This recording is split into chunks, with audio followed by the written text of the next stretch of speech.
Bonsoir à tous, j'espère que vous allez bien. Alors ce soir, nous allons directement attaquer ce que je vais appeler moi le vif du sujet, hein, vraiment essayer d'analyser concrètement des choses, essayer de voir les choses de manière la plus logique, la plus rationnelle et la plus ouverte possible, en évitant d'omettre volontairement par dogme ou idéologie certaines pistes de réflexion, certaines théories qui peuvent être potentiellement véridiques, que ce soit dans tous les domaines, hein.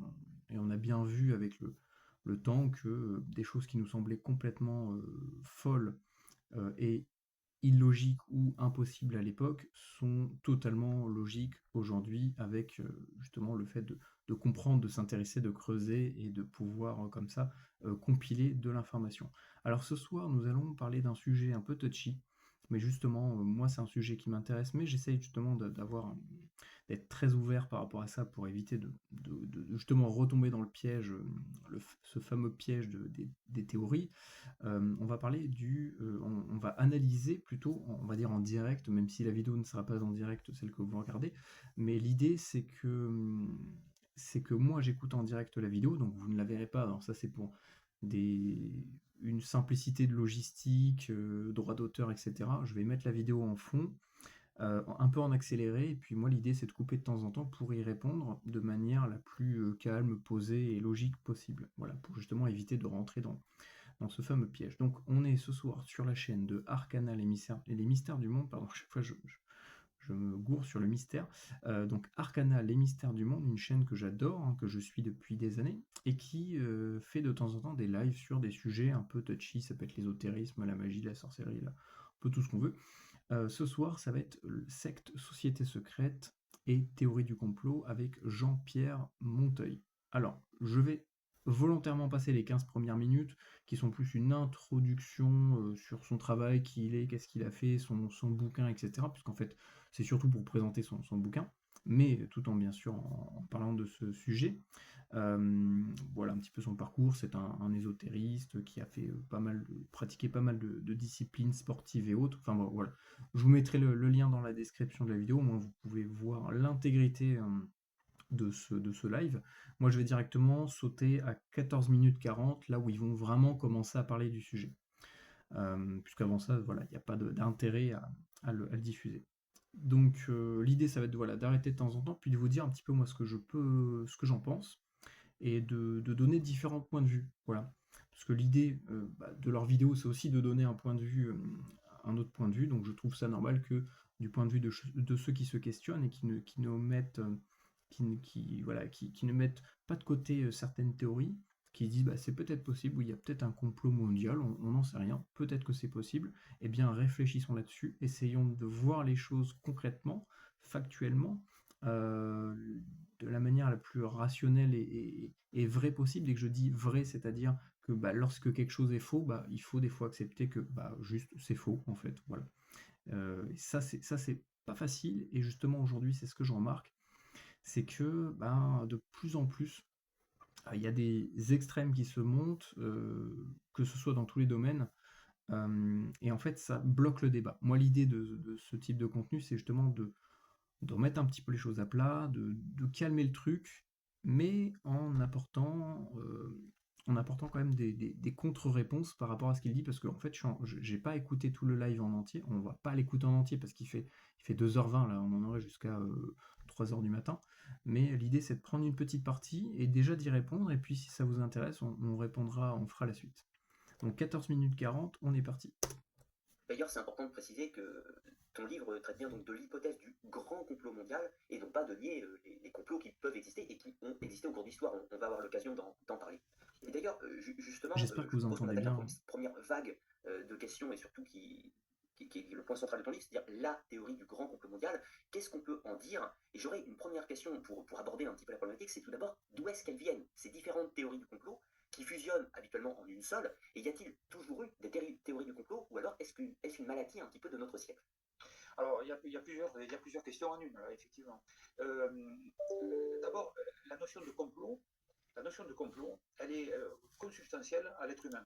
C'est-à-dire que depuis que l'humanité existe, y a des complots à tous les niveaux de la société. Il y a des complots au niveau de la famille, il y a des complots au niveau de la commune, il y a des complots au niveau du village, de la tribu, de toutes les sphères possibles et imaginables, de groupes humains et de collectivités humaines, parce que le complot, il est lui aussi consubstantiel à la prise de pouvoir, à la volonté de gagner des parts de marché ou des parts de pouvoir sur un certain nombre de choses. Donc, Là déjà c'est très intéressant parce que il commence par dire que le complot existe, hein, il y en a toujours eu, donc voilà, là-dessus on est tous d'accord, hein. On a vu à travers l'histoire qu'il y a toujours eu des complots, hein. C'est-à-dire on s'organise de manière cachée pour dissimuler pour nos intérêts. Ce qui est rigolo, c'est qu'il explique bien que ça peut partir de la sphère la plus petite, c'est-à-dire la famille ou même un couple, mais généralement il faut plus de 2 personnes, donc on va dire plutôt la famille. Ensuite, le village, un pays, etc., etc. Et que ça existe à tous les niveaux, dans, on va dire, une communauté, et donc bah, l'humanité, d'après moi, fait partie d'une seule et unique communauté. D'ailleurs, on parle bien d'un gouvernement mondial. Donc, ce principe, enfin, cette logique, ce but, cette envie de contrôler de manière mondialisée les choses, c'est pas nouveau et c'est pas caché. Voilà. Déjà, à partir de là, on est bien d'accord que les complots existent à tous les niveaux de l'échelle humaine, il vient de le dire, et on est bien dans une époque où on nous parle de plus en plus de la mondialisation, d'une monnaie mondiale, d'une religion mondiale, d'une pensée mondiale, voilà, le mondialisme, les globalistes, voilà, tout ça, ça c'est des termes qui ne sortent pas de nulle part, et c'est d'ailleurs même les grands chefs d'État qui vont nous sortir ces termes. Donc ça sort pas, c'est pas un truc de complotiste du dimanche. contre des gens qui sont des minorités à un moment donné pour essayer d'obtenir des choses que l'on n'a pas encore. Ce sont des gains de territoire, si je puis dire, de territoire physique et de territoire psychologique. Ça, c'est la notion de complot. Il faut bien comprendre qu'elle est inhérente à l'être humain. Deuxièmement, pour ce qui Donc, elle est inhérente à l'être humain, c'est-à-dire qu'elle ne se séparera jamais de l'être humain, donc tant qu'il y aura des humains, il y aura des complots. Donc à partir de là, bah, on peut dire oui que ça peut exister. Oui. concerne la Et moi, ce qui théorie me du dérangeait, complot, c'est qu'après, lui, il va vraiment tenir un discours, vous allez voir, en mode c'est impossible. Alors que là, vous avez bien la preuve qu'il dit bien que c'est possible et que c'est même, c'est même intrinsèque à l'être humain. à proprement parler. Le mot théorie du complot est quelque chose de récent, relativement récent. On la voit apparaître pour la première fois en 1870 dans un texte d'origine allemande, je crois. Et sinon, celui qui le premier en a parlé d'une manière un peu théorisée, c'est le philosophe Karl Popper, plus tard, en 1948, je crois, qui a commencé à écrire là-dessus. Et puis, progressivement, évidemment, Il faudrait chercher les ouvrages que ces gens-là ont écrits pour vraiment voir de quoi ça parle et de quoi c'est venu. Parce que moi, c'est toujours ça, en fait, qui m'intéresse. C'est, ok, il y a quelque chose, il y a une fumée, mais s'il y a une fumée, il y a un feu. Et le but, c'est d'aller au feu.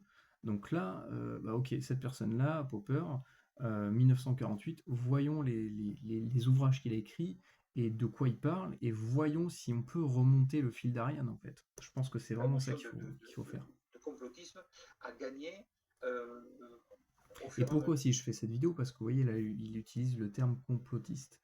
Et ça, c'est un terme qui aujourd'hui est utilisé à tout va, et c'est un peu une carte Uno, en fait. C'est un peu un contre Uno, en mode tu dis un truc qui sort un peu de la doxa, oh, complotiste. Et là, à partir de là, t'es grillé, en fait. Tu ne peux plus débattre, tu n'as plus aucune... euh, comment dire? N'a plus aucune valeur puisque c'est basé forcément sur des trucs imaginaires, parce que c'est forcément des allumés du Krishna qui pensent comme ça. Et c'est ça le Que les problème. moyens de communication se multipliaient, s'accéléraient, et c'est ce que tu disais tout à l'heure, hein, lorsqu'on parlait des nouvelles technologies d'Internet, de l'IA aujourd'hui, etc., euh, le, le complotisme devient aujourd'hui une espèce de façon d'être au monde. Alors, euh, le complot, lui, d'origine mondiale. Alors, posons que Attends, là j'ai un truc que j'arrive pas à saisir. le complotisme devient aujourd'hui une espèce. Donc le complotisme, hein, je rappelle que c'est juste le fait de se dire qu'il y a peut-être des complots. Et il a dit juste avant que les complots existent, à toutes les échelles de la société humaine. De façon d'être au monde. On est d'accord que les complots existent, il y en a déjà eu. Peut-être pas de manière mondiale, mais même si c'est le sujet de ce soir, mais c'est bizarre de dire que c'est une manière d'exister, un peu comme si les gens qui se posent des questions sur des faits, parce que souvent des complots c'est ça, c'est lorsqu'il se passe quelque chose, comme la Deuxième Guerre mondiale, bah voilà, il y a des groupes qui s'affrontent, mais le complot c'est que derrière, en dessous de tout ça, il y a encore d'autres trucs qui se passent dans tous les sens. Donc c'est bizarre comme approche, je trouve. De dire que le fait de se poser des questions sur quelque chose qui est avéré vrai, c'est une manière de se sentir exister, et donc Alors, j'ai du mal à euh, saisir, vraiment. le complot, lui, d'origine mondiale. Alors, C'est le posons sujet. des complots, il y en a des millions et des millions et des millions dans le monde depuis le début de l'humanité. Il y a des quantités il y a toujours eu des complots. Voilà, en fait, Voilà. Il suffit c'est de ça qui est nommer. bizarre, c'est qu'il confirme à la fois, oui, il y a toujours eu des complots à tous les niveaux, mais d'un autre côté, un complot mondial, vous allez voir, il va dire non, c'est impossible. L'histoire de France ou l'histoire de la Chine, des États-Unis, ou n'importe, on verra qu'il y a des complots partout. Mhm. Le problème du complot dit mondial, c'est quelque chose qui est assez récent, qui en fait apparaît. Parce qu'il y a qu'à partir de maintenant, ça fait quelques années qu'on parle de mondialisme, de alors, chaque fois j'oublie le terme, ordre mondial, gouvernement mondial, voilà, à chaque fois je perds le terme, désolé, il est un petit peu tard. Donc oui, voilà, le terme gouvernement mondial, on nous le sort depuis quelques années, donc forcément, c'est parce que avant, enfin, c'est déjà à partir de la Deuxième Guerre mondiale, on retrouve cette logique, même si on est plus sur l'Europe, comme avec les Allemands, Europa, voilà, c'était déjà, on prend possession d'une très grande partie du territoire terrestre, et ben après, l'étape d'après, puisque l'Europe a existé, existe, eh bien, même si aujourd'hui elle est plus tellement existante, enfin, d'après moi, elle va pas tarder à disparaître, mais bref, c'est un autre sujet, mais ce que je veux dire, c'est qu'une fois que là, voilà, on a l'Europe, bah, l'étape d'après, bah, c'est de taper de manière mondiale, c'est de posséder le monde entier. Donc, pourquoi est-ce que ça serait bizarre, enfin, On peut le dater, il apparaît au XVIIIe siècle, et il apparaît en fait en Europe. L'Europe étant le centre du monde à l'époque, le centre de la vie, entre guillemets, civilisée. Euh, on voit apparaître la notion de complot mondial, ou de complot généralisé, un petit peu avant la Révolution française, au moment de la Révolution française. Euh, bon. Si vous vous intéressez un petit peu à la Révolution française, hein, vous savez très bien qui l'a orchestré et qui s'en est proclamé, et, euh, et quels étaient les buts derrière. Voilà, on sait très bien que c'était des loges FM qui ont mis ça sur pied et qui ont créé un soulèvement populaire financé. D'ailleurs, c'est marrant de regarder, intéressez-vous un petit peu aux finances durant la Révolution française, après, pour ensuite mettre un système laïque tout en transformant la laïcité comme un dogme. Et d'ailleurs, c'est marrant parce que juste après la Révolution, sur les grandes places publiques, on a mis des autels à des divinités, notamment égyptiennes comme Isis, etc. Mais c'est bizarre, vous voyez, à chaque fois, il y a, en fait, c'est un petit peu le problème dans tous ces milieux, c'est qu'en fait, d'un côté, ils disent quelque chose, et juste après, ils disent l'inverse. Les deux se contredisent, mais ils arrivent à faire en sorte que les deux discours restent cohérents l'un par rapport à l'autre, tout en étant en dissonance, en fait. C'est très bizarre, comme la laïcité, je viens de vous l'expliquer. D'un côté, la laïcité devient une religion contrôlée qui sont mis en place par des loges qui eux-mêmes ont une croyance, ont des dogmes, voient les choses d'une certaine manière. Alors, encore une fois, je ne caricature pas, je me doute qu'il y a un bon nombre d'obédiences différentes, avec des points de vue différents, qui sont pas du tout en accord les uns avec les autres. C'est pas un bloc homogène, mais en tout cas, on peut remarquer aujourd'hui que par rapport aux critères qui permettent de définir qu'est-ce qu'est une religion, la laïcité en est une, comme le scientisme et toutes ces choses-là, des choses modernes. on peut considérer qu'il y a trois écrivains. Donc ce que je voulais dire, c'est que c'est plutôt marrant, d'une certaine manière, de voir que ça a apparu justement durant la période de la Révolution, où justement il y a eu une coordination quasi mondiale d'entités, de groupes, de sociétés, d'associations et autres. Alors, les associations, ça n'existait pas parce que c'est un truc qui vient de la Révolution, mais et qui a su se structurer en interne et faire un espèce de renversement, de retournement quasi mondial en fait, et qui a parce que la Révolution française n'a pas touché que la France, et ses principes de laïcité, de république, on voit que ça s'applique partout dans le monde. D'ailleurs, même en Chine, ils sont sous une république populaire, c'est la République populaire de Chine, c'est une république. Donc à partir de là, on comprend ce que c'est, qu'est-ce qu'il y a derrière, d'où vient ce principe de vouloir mettre des républiques et de supprimer les religions tout en mettant d'autres à la place, mais pas vraiment très clairement. C'est ça qui est compliqué, c'est que c'est très Les flou, je créateurs trouve. de ce concept du complot mondial, c'est le marquis de Luchet, l'écrivain anglais John Robison, et puis le prêtre français, l'abbé Baruel, le célèbre Baruel. Donc des illuminés, vous voyez, vraiment, c'est des gens qui sortent de nulle part et qui d'un seul coup se mettent à tous penser ça au même moment et pour les mêmes choses et les mêmes raisons. Qui, lui, le Et premier envers a les mêmes formulé personnes. le C'est bizarre. complot mondial en l'appelant à l'époque le complot. Non, désolé, je fais volontairement des raccourcis pour ceux qui ne comprennent pas, c'est un peu de l'ironie, hein, c'est pas. Je le rappelle. Judéo-jésuito-maçonnique. Ah voilà, là on commence à dire les termes. Jésuito, judéo-maçonnique.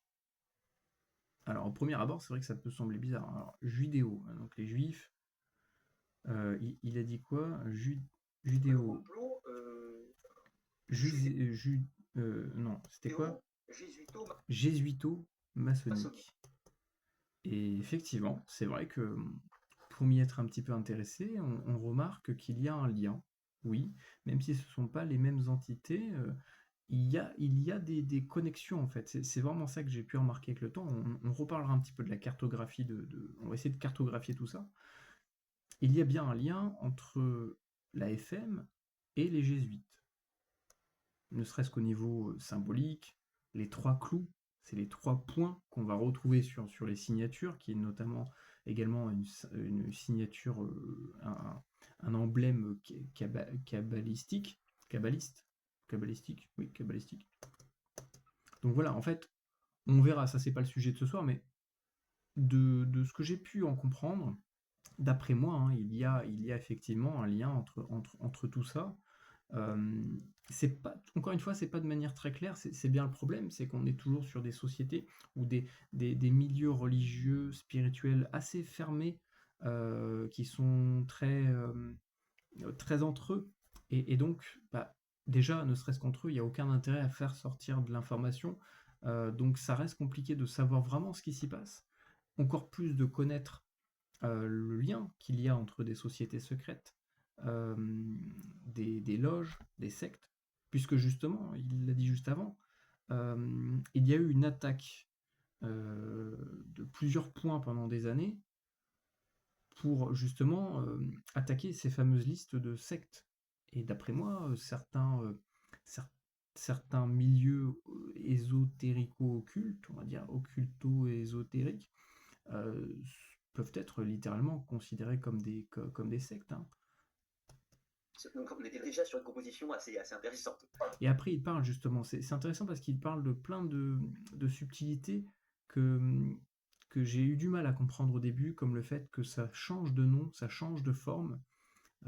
C'est pour ça qu'il y a plein d'obédiences, plein de noms, des temples de machin qui deviennent le truc, qui deviennent encore autre chose, qui deviennent encore autre chose. En fait, c'est que des guerres de pouvoir en interne, en fait. C'était déjà assez large. Hein. Il avait servi copieusement les partis. Donc il en avait après les juifs, il en avait après les maçons et les jésuites. Alors, ce qui est intéressant à voir, Alors les jésuites, hein, je rappelle que c'est un ordre du Vatican, oui, ça doit être quelque chose comme ça. Et le côté amusant. Avec l'emblème, la IHS, hein, vous le voyez dans quasiment toutes les cathédrales. de la Donc chose, ça, voilà, je le relève c'est les jésuites. c'est que la plupart des gens qui présentent Baruel, etc., comme étant un peu le formalisateur de ce complot, euh, ont juste oublié de dire que Baruel était lui-même jésuite et franc-maçon. C'est pas une contradiction vraie, mais de toute manière, quand on travaille sur les sociétés secrètes, Alors là, après, ce qui est bien, moi, ce que j'apprécie dans cette discussion, même si on comprend rapidement que lui, il défend un petit peu le fait qu'il n'y ait pas de complot mondial, alors que pourquoi ne pas considérer cette piste comme potentiellement plausible? Ce qui est bien, c'est quand même, je sais plus comment il s'appelle, je suis désolé, mais celui qui gère Arcana, la chaîne, le remet en place, hein, juste après justement par rapport à ça, et ça j'apprécie parce on voit que celui d'Arcana ne joue pas un rôle en fait, qu'il qu'il n'hésite pas à lui envoyer des pics quand il faut lui envoyer des bons contre-arguments. Euh, donc mais là, là-dessus, on est dans la vraiment contradiction j'apprécie cet permanente. échange. On s'étonne plus de rien. Après, je me fais l'avocat du diable, mais on dira justement parfois que c'est justement parce qu'ils connaissaient, parce qu'ils étaient dedans, qu'ils savaient que c'était un complot. On retrouve un peu la même idée avec pas mal de gens, même aujourd'hui, par exemple des auteurs anti-maçons ou anti-cabale, etc. Ou En les général, lanceurs leur d'alerte qu'on a parcours, aujourd'hui, hein, regardez, il y a plein de gens qui étaient dans des milieux, que ce soit la finance ou plein d'autres milieux, et qui disent, qui alertent à un moment donné, qui disent il y a un problème. Donc pour moi, son argument est complètement fallacieux. Dire bah c'est bizarre, hein, vous voyez, c'en est un, et puis en plus il les critique. Bah, justement, je pense que s'il les critique, il a bien raison, c'est que ils ont leur raison à mon avis. avec les organisations. Au passage, ça me permet de faire remarquer, enfin, Mais lui, en fait, il discrédite ça en mode non, c'est pas possible parce que bah, c'est bidon parce que bah, ils en font partie. Enfin, point barre. C'est pas, pour moi, c'est pas un argument valable. d'attirer l'attention des spectateurs sur le point suivant. Soyons toujours extrêmement méfiants. Euh, Là, c'est marrant parce d'après moi, ça donne un petit peu. Alors, c'est peut-être parce que c'est un ancien présentateur de télé, mais il dit bien spectateur. Ce qu'il faut bien comprendre, ce que ces gens, mais à mon avis, c'est aussi un problème de génération. Il a pas l'air tout jeune, je pense qu'il a 70, 80 ans peut-être.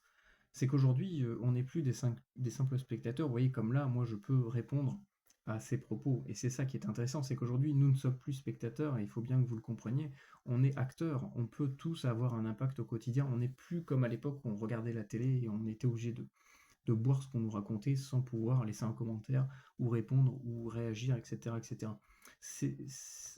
D'après moi, ça pourrait peut-être, mais je pense pas, c'est peut-être juste parce que c'est un ancien présentateur de télé, mais je trouve ça marrant ce fait de dire comment on dit, sur le point suivant, les soyons toujours spectateurs, voilà, extrêmement comme si c'était une pièce de théâtre qu'on regardait. méfiants. Essayons de regarder toujours d'où parlent les gens, de quel endroit parlent les gens. Lorsque quelqu'un vous écrit un livre contre les jésuites et que c'est un ancien jésuite, il est froqué. Lorsque quelqu'un vous écrit un livre contre la maçonnerie et que c'est un ancien maçon qui est en disgrâce ou en désaccord avec son obédience, etc., ça ne veut pas dire que Alors là, c'est aussi intéressant, c'est qu'il est en train de dire que les gens qui donc se retournent face à leur propre camp d'une certaine manière, c'est soit parce qu'ils sont en disgrâce ou en désaccord. Attendez, on va le remettre. quelqu'un vous écrit un livre contre la maçonnerie et que c'est un ancien maçon qui est en disgrâce ou en désaccord. C'était bien ça, en disgrâce ou en désaccord. Il n'y a pas d'autre possibilité en fait dans sa tête. C'est que si tu te retournes contre ton obédience ou ce que tu veux, c'est que tu es en disgrâce ou en désaccord. C'est pas parce que tu trouves qu'il y a un truc bizarre qui se passe et que tu n'es pas.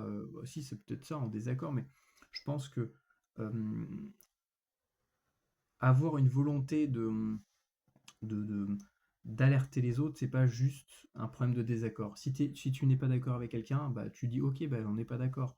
Mais si tu es dans une démarche où tu veux parler de ça, c'est que tu considères qu'il y a un réel besoin de le faire. C'est peut-être qu'il y a un danger qu'il faut alerter, comme les lanceurs d'alerte. Ils ne le lancent pas parce qu'ils sont en désaccord avec leur entreprise, l'entreprise dans laquelle ils travaillent, quelle qu'elle soit, ou on s'en fout. C'est parce qu'ils pensent qu'il y a vraiment un impact et que les gens doivent être au courant de choses qui sont potentiellement dangereuses, qui peuvent toucher la santé, qui peuvent toucher tout un tas de choses, leurs données, je sais pas, vous voyez? avec son obédience, etc. Ça ne veut pas dire que ce qu'il écrit est faux, au contraire, hein, mais il faut avoir justement exactement ce que les jésuites appellent le sens du discernement, puisqu'on parle des jésuites. Donc, le sens du discernement, c'est-à-dire être extrêmement pondéré dans ce qu'on fait, avant de dire le bien est d'un côté et le mal est de l'autre. Il est rare que le bien et le mal soient dans un seul cas. En général, tout le monde a un peu des torts dans ce genre d'affaires. Donc voilà. Là-dessus, bah oui, je suis totalement d'accord avec lui, hein. C'est bien ce que j'essaie de vous expliquer, c'est que rien n'est ni tout noir ni tout blanc. Tout est nuancé, il faut juste arriver à voir de quel côté il y a le plus de lumière et de quel côté il y a le plus d'obscurité. D'après moi, c'est surtout ça en fait. Sur une guerre entre la lumière et l'obscurité. Et ce qu'il faut bien aussi retenir, c'est que la lumière gagne toujours sur l'obscurité. Voilà, ça c'est. Du coup, je me permets Faites aussi le test, essayez d'assombrir de la lumière avec de l'obscurité, vous verrez vite ce que ça fait. un point, c'est que là, quand on est au temps de la vieille Barbel, c'est-à-dire fin 18e et jusqu'à aller au taxi, le fin 19e, on a quand même un complot, c'est-à-dire l'idée d'un grand complot mondial en projet, francs-maçons, jésuites, Illuminati ou d'autres évidemment. Et on commence progressivement à glisser vers l'irrationnel. C'est-à-dire qu'au début, on a un complot, c'est-à-dire une tentative de manipulation pour instaurer un régime politique, éventuellement abolir l'Église ou imposer quelque chose. Mais de cette théorie rationnelle, avec d'énormes guillemets, on va passer progressivement au XXe siècle à l'irrationnel. Bah, une théorie rationnelle, qu'est-ce que le rationalisme? Une théorie, c'est dire, bah, ce serait peut-être possible que ce soit ça. Regardez, en ce moment, avec les expériences qu'on fait par rapport à la lumière, à la matière, à tout ça, on se rend compte que bah, y a des choses qui ne sont pas rationnelles dans le sens où nous, on l'entend humainement parlant, des choses qui devraient être là et d'un seul coup disparaissent ou se multiplient ou que sais-je encore, bah, ça n'est pas rationnel pour le cerveau, pour l'être humain, pour notre conscience, et pour autant, ça existe. Vous voyez, comme pour beaucoup de gens, bah, les choses, le spiritisme et tout ça, bah, c'est irrationnel. Et pourtant, bah, vous discutez avec des gens qui pratiquent vraiment, bah, ça fonctionne. Donc pour moi, rationnel, irrationnel, c'est pas une marque de, c'est pas une preuve qui permet de dire c'est à jeter ou c'est à garder. Voilà, il y a des choses qui sont irrationnelles et qui existent. Il y a des gens qui sont irrationnels. Regardez, il y a bien des gens qui sont irrationnels et pourtant ils existent bien, ils ont bien une vie, ils sont bien dans notre société. Et pourtant, ces gens-là pensent de manière irrationnelle et n'ont aucune logique n'ont aucune structure cérébrale au niveau de leur conscience. Et pourtant, ils existent. Donc, je trouve ça bizarre. C'est-à-dire à des théories du complot qui deviennent déjà tout à fait contradictoires entre elles, aussi bien sur les organisations que les objectifs, et comment on en arrive à cette surenchère permanente du complot? Alors, comment on en arrive à cette surenchère? Alors, c'est extrêmement intéressant à étudier, mais ça demanderait évidemment des développements extrêmement longs. Parce que il faut tout recontextualiser. Donc, quand on s'aperçoit que tout ça commence à revenir très fort... Désolé, la pub. Siècle. Ça coïncide avec la révolution industrielle. Ça correspond avec des migrations très importantes de la campagne vers les villes. Ah oui, parce que je m'étais trompé de navigateur, donc attendez. Voilà, je suis passé sur l'autre. Avec la révolution industrielle. Ça correspond avec des migrations très importantes. Par contre, le son est moins fort. Alors attendez, je vais rebasculer. Voilà, je suis revenu, on est à 22-32. Ouais, c'est vrai que l'autre navigateur, le son était vraiment très très bas. Déjà que j'enregistre par le téléphone, j'espère que ça sera pas trop bas pour vous. Voilà, je suis repassé sur l'autre navigateur. C'est reparti. Des migrations très importantes de la campagne vers les villes. L'industrie prend le pas sur l'agriculture. Les mentalités changent fondamentalement. Ça correspond dans le même temps avec une progressive déchristianisation de la France et de l'Europe, lentement mais sûrement, et avec une libre pensée qui s'installe, qui a commencé à s'installer à la Révolution, mais qui commence à prendre vraiment son envol à partir du milieu de l'époque romantique, on va dire, enfin, disons le milieu du 19e siècle, et on s'aperçoit que tout ça fait un bloc. Donc on va voir arriver l'occultisme, évidemment, à la fin du 19e siècle. Là, c'est aussi intéressant ce qu'il dit. En fait, tout ce qu'il dit est intéressant parce que justement, d'après moi, ça pourrait potentiellement prouver justement les raisons de ces théories du complot. Il dit bien que ça arrive en même temps que la déchristianisation. Et il a bien dit que la première fois où on a utilisé le terme complot mondial, c'était la période de la Révolution. Qu'est-ce qu'on a fait pendant la Révolution? Je l'ai dit tout à l'heure, on a tué les rois et on a supprimé la religion. En tout cas, on a séparé l'Église de l'État. On a imposé un État laïque. Qu'est-ce qui s'est passé ensuite? Déchristianisation. Pourquoi? Ça s'est pas fait naturellement. C'est parce que justement, c'était le but de ce nouveau système qui a été mis en place, et on le voit bien aujourd'hui, hein. Peut-être que je crois qu'on est à combien? On doit être à 10 ou 20% de chrétiens en France, de croyants, que de chrétiens, parce que si on parle des croyants de manière générale, il y en a beaucoup plus, mais en tout cas, on est sur une terre chrétienne et celte, et donc, bah, il y a plus beaucoup de chrétiens aujourd'hui. Alors qu'à l'époque, c'était quasiment du 100%, quoi. Je vais pas dire du 100%, mais il y en avait beaucoup, beaucoup plus qu'aujourd'hui. Donc, c'est marrant de voir cette corrélation entre la déchristianisation, qui est d'après moi due au fait que il y a eu un système laïque qui a été mis en place par des loges, qui justement cherchent, parce que c'est le but de certaines loges, certaines obédiences, ils le disent, c'est de détruire l'Église, d'attaquer le Christ. C'est leur objectif de base. Après, il y a plein de manières. On peut se déplacer sur le terrain, on peut faire des manœuvres, mais l'objectif final, c'est ça. Et ils sont très clairs là-dessus. Donc, ça prouve bien qu'il y a une c'est une cause à effet d'un potentiel complot, en tout cas de la révolution, qui d'après moi est un élément déclencheur et est un levier de ces complots. Qui va lui s'emparer d'un certain nombre de ces choses-là.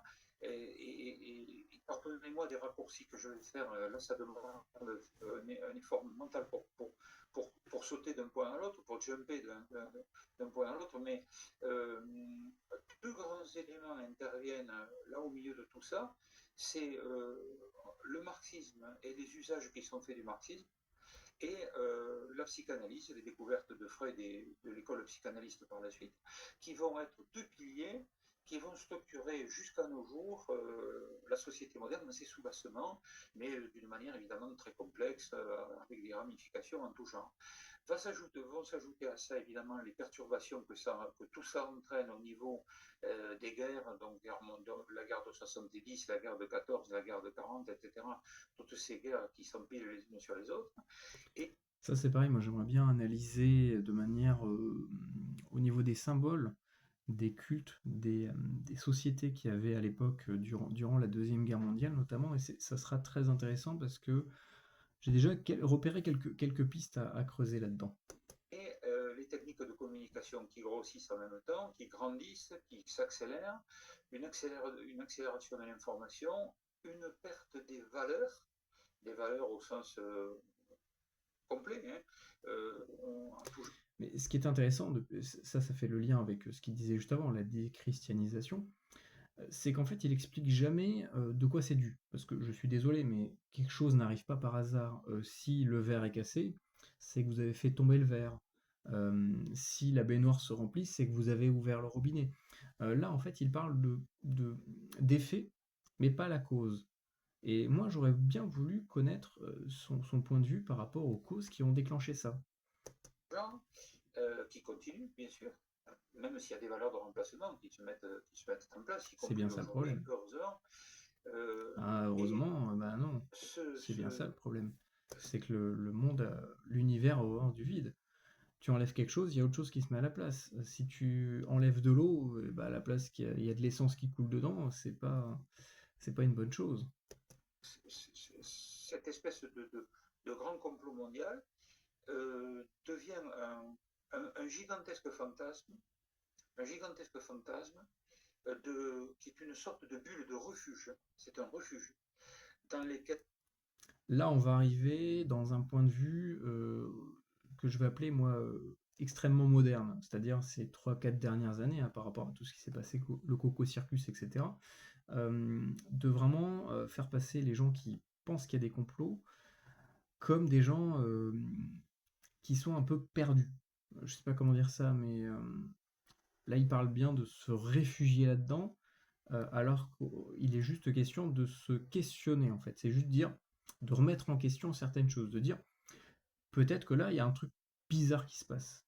Euh, Moi, si je suis chez moi et que le soir, j'entends bouger dans mon jardin, euh, je pense que ma famille ne va pas considérer que je suis irrationnel ou que j'ai perdu mes repères ou que je n'ai nulle part où m'abriter dans ma maison si je dis qu'il y a quelque chose de bizarre dans le jardin et que j'aimerais aller voir pour comprendre ce que c'est. Là, c'est ce qu'il est en train de dire, c'est qu'en gros, le fait de se questionner, parce que le complotisme, ce n'est autre que de se poser la question de peut-être que, mais peut-être que non, voilà, mais si on se pose pas la question de peut-être que oui, qu'est-ce que c'est, pourquoi, comment, et tatati et tatata, bah, on se fait avoir. Qui est une sorte de bulle de refuge. C'est un refuge dans lequel les gens, quand on ne comprend plus. Moi, j'aimerais bien que, comment il s'appelle déjà? Vous savez, celui qui analyse le comportement, là, je sais plus, il avait analysé le discours non verbal de Macroute. J'aimerais bien que, tu vois, enfin, vous voyez, euh, qu'on puisse lui proposer ce genre d'analyse, parce que ce genre de sujet, ça serait justement un truc qu'il faudrait vraiment pouvoir analyser. Parce que le problème dans tout ça, et on va y revenir, c'est que soit c'est piloté, certaines théories sont totalement pilotées pour justement désorienter et amener et nous amener un peu dans des chemins, dans des impasses. Mais c'est aussi, je disais, j'ai mis en pause, ouais, c'est vraiment fait pour nous désorienter, voire même nous monter les uns contre les autres aussi. Faut vraiment faire gaffe, hein. Je pense qu'il faut être extrêmement vigilant à tous les niveaux et à tous les points, à tout point de vue. Quand on ne comprend plus, qu'on n'arrive plus à lire ce qui se passe devant nous, on se réfugie dans l'irrationnel. Mais il y a un paradoxe assez extraordinaire, c'est que c'est précisément parce qu'il y a des milliers et des milliers de complots que le grand complot mondial ne peut pas exister. Alors là, je pense qu'il a tout dit. Retenez bien ce qu'il a dit, on va le remettre parce que ça, il faut bien le garder en tête parce que ça va être important pour les 10 prochaines minutes de la vidéo. Parce qu'il y a des milliers et des milliers de complots que le grand complot mondial ne peut pas exister. Okay. C'est précisément le nombre de complots qui existent qui l'empêche d'exister.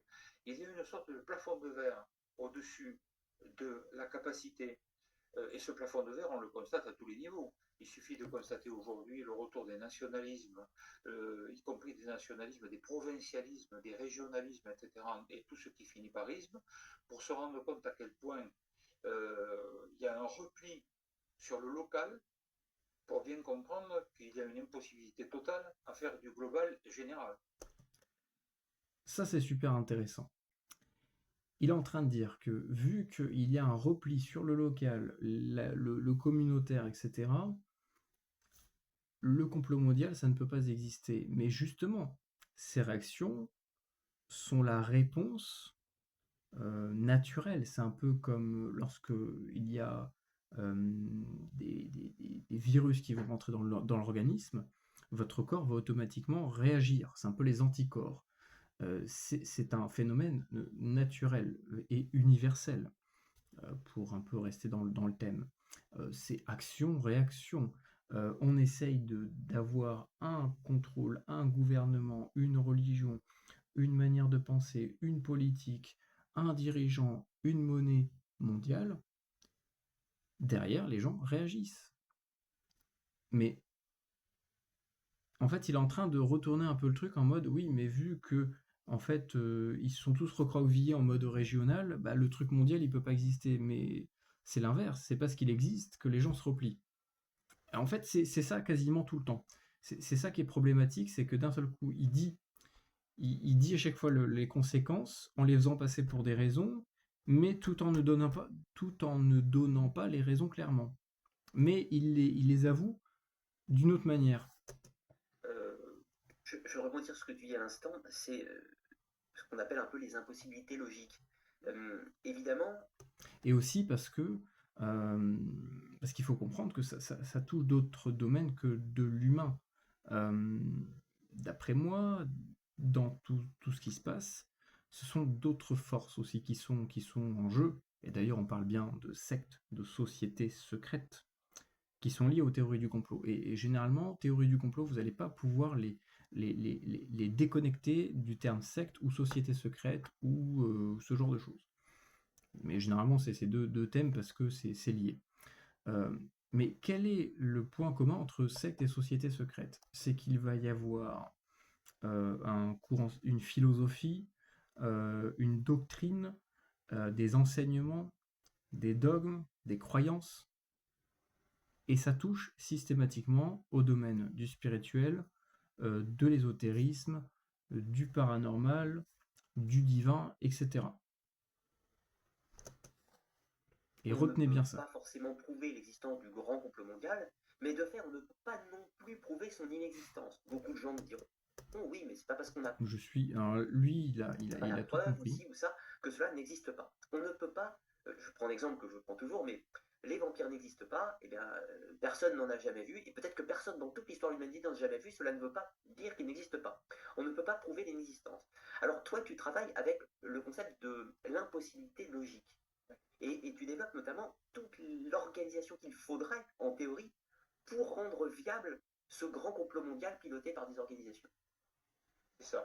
C'est-à-dire que, tout à fait, tu as résumé. L'impossibilité logique, elle s'adresse à tout le monde. Enfin, expliquer les impossibilités logiques, ça s'adresse à tout le monde, à condition que les gens soient de bonne foi, moyennement intelligents. On ne leur demande pas d'être des génies, mais moyennement intelligents, de bonne foi, et une capacité d'écoute.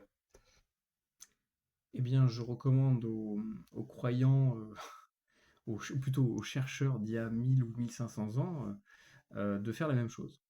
Arrêtez de croire que la Terre elle est ronde, les gens. Faut arrêter. La Terre elle est plate. Euh, voilà, au bout d'un moment, vous voyez, c'est ce genre de raisonnement. Alors moi, je suis pas du tout un platiste, hein, je vous avoue que là-dessus, j'y crois zéro, mais c'est pour retourner un peu le truc et faire comprendre que, bah, effectivement, il faut avoir un minimum d'intelligence, mais l'intelligence, c'est quoi? C'est pas de, de répéter ce qu'on nous raconte, déjà, d'une première part, et encore moins dès que c'est tout le monde qui le dit.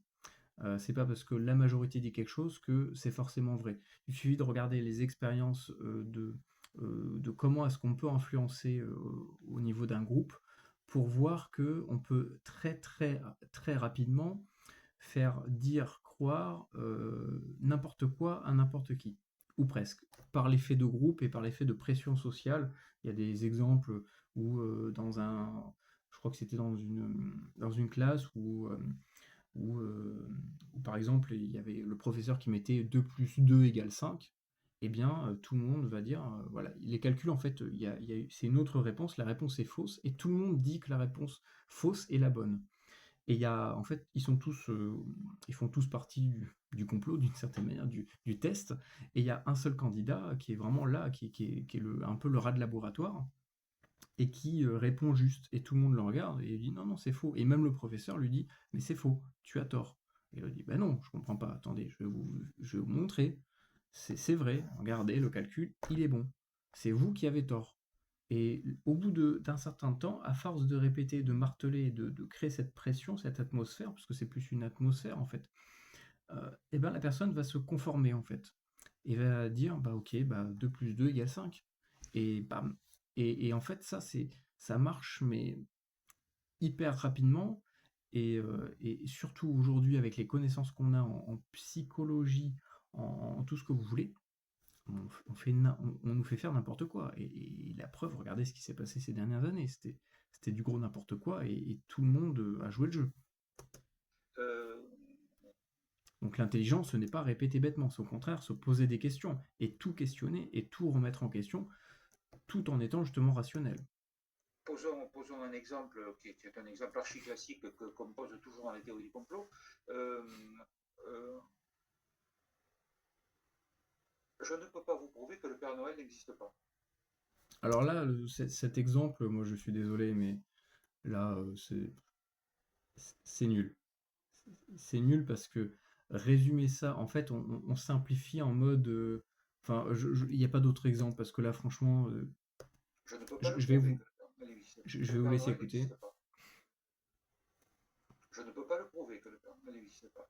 Mais si j'ai en face de moi quelqu'un de moyennement intelligent, de bonne foi, et qui soit en capacité d'écoute, je vais lui exposer quelques impossibilités logiques qui normalement devraient emporter son adhésion au fait que le Père Noël n'existe pas. Je vais lui dire, imagine qu'un seul homme, en une seule nuit, soit capable de transporter des millions de tonnes de jouets pour les mettre dans des millions de cheminées dans le monde entier, étant entendu qu'il n'y a pas d'aide, hein, il n'y a pas de petits lutins, il n'y a pas de... Bon, je suis désolé, mais là, quand on parle de mauvaise foi et que l'on compare juste le fait de se poser la question de quelque chose à croire au Père Noël ou pas, je pense qu'on ne peut pas dire être de bonne foi après avoir donné après avoir fait ce genre de comparaison. Il n'y a pas d'extraterrestre, il n'y a personne qui l'aide. Donc très vite, on comprend qu'on est dans quelque chose Voilà, en qui... plus de ça, vous voyez, c'est très subtil, hein, mais on balance des petits trucs en plus pour, vous voyez, les extraterrestres. Il n'y a pas les extraterrestres pour l'aider. Pour vraiment, vous voyez, c'est des petits trucs anodins, hein, mais ça, c'est c'est de la psychologie, un peu de la manipulation d'une certaine manière. C'est très subtil, mais je l'ai repéré là pour le coup. Et vous voyez, il n'y a pas les lutins ni les extraterrestres. Et pomme de facto, dans notre tête inconsciemment, qu'est-ce qu'on fait? On fait le lien entre complotisme, complotisme mondial, Père Noël, petit lutin et extraterrestre. Donc en fait, vu que l'un n'existe pas, bah en fait, ça annule toute la chaîne en fait. C'est un peu ça en fait. C'est un peu comme si il alignait plein de trucs qui étaient censés être en lien les uns avec les autres, qui n'ont pas de cohérence entre eux. Mais ça, c'est fait de manière inconsciente. Et on met un fil de connexion entre tout ça, par justement la formulation de ce genre de phrase, pour ensuite en annuler un qui annule toute la ligne. Et donc là, en fait, il a fait un peu une sorte de puissance 4, quoi. C'est un petit peu ça. Il a fait une espèce de puissance 4, il a pris plein de couleurs différentes, il les a alignées, il a dit, vous voyez, hop, c'est aligné, pam, on annule. C'est vraiment ça, en fait. Hein. Là, au niveau psychologique, c'est littéralement ce qu'il a fait. D'extraterrestres, il n'y a personne qui l'aide. Donc très vite, on comprend qu'on est dans quelque chose qui n'est pas possible. Pour autant, on n'a rien prouvé du tout. C'est juste, on a démontré par des impossibilités logiques que précisément c'était impossible. Le problème du... Mais ça, vous voyez, ça c'est un truc qui me dérange, ce terme impossible.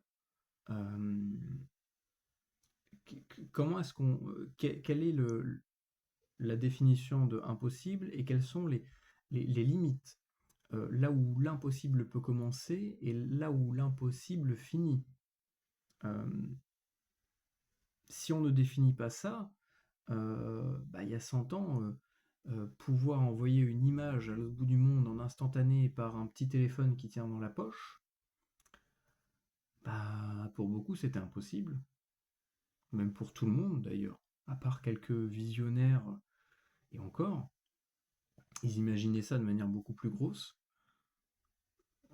Comme il dit, il faut remettre les choses dans leur contexte. Imaginez ce qui était encore impossible il y a 20-30 ans et ce qui est possible aujourd'hui. Donc le terme impossible, pour moi, il veut rien dire en fait. Du complot, en général, enfin, du complotisme en général, c'est que il faut... Donc, attends, là c'est pareil, c'est intéressant. Que précisément c'était impossible. Le problème du complot, en général, enfin, du complotisme en général, c'est que... Donc là, en fait, pareil, il a fait le lien du complot. Donc de base, il parle du complot, donc le sujet de base, un complot mondial. Il a fait du complot, oui, enfin, le complotisme. Ah non, attends, mon coco, on parle du complot mondial ou du complotisme? Le complotisme, c'est quoi? C'est juste le fait de se poser des questions et de se dire, est-ce qu'il y aurait quelque chose? Et vous voyez, ça c'est pareil, c'est de la manipulation. Il a réussi à faire dans notre tête le lien entre le sujet du complot mondial avec le complotisme de manière générale en mode c'est impossible. Et c'est marrant parce que là il a bien dit. Hein. Que précisément c'était impossible.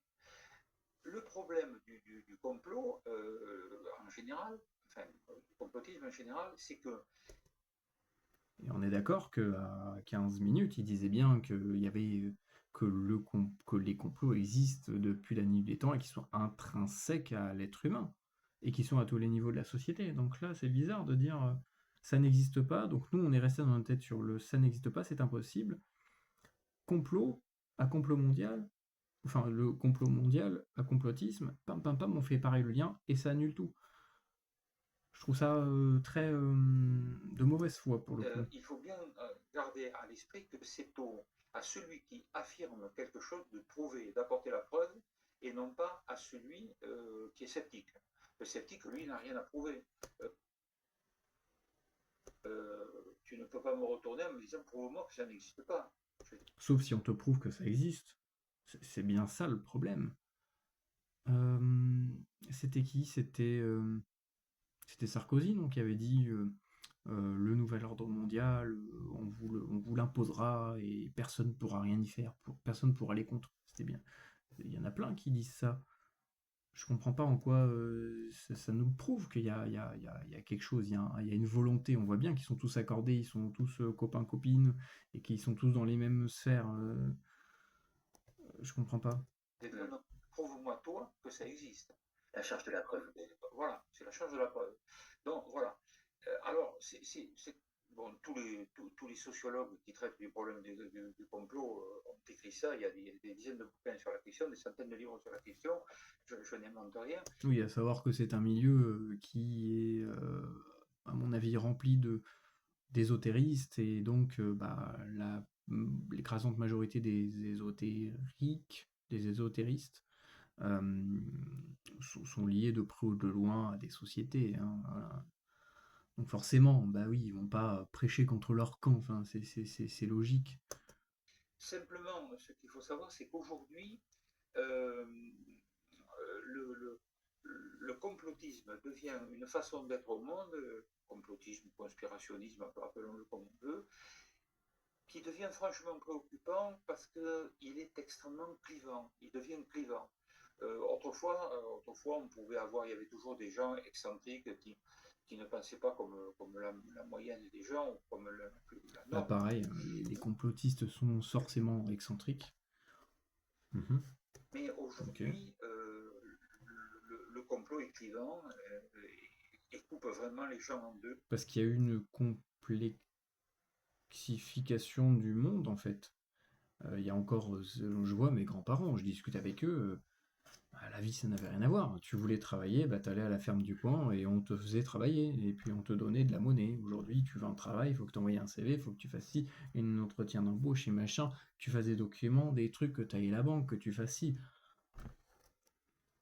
Tout est devenu ultra complexe, donc forcément, face à de la complexification de la société, parce qu'il y a eu de plus en plus de contrats, il y a eu de plus en plus de choses qui ont fait que, ben, forcément que derrière, bah, il y a de plus en plus de clivage au niveau des points de vue, puisqu'il y a de plus en plus de complexification et donc de ramifications, de branches différentes. Et donc bah, un seul et unique arbre a plein de branches différentes qui partent dans plein de directions différentes.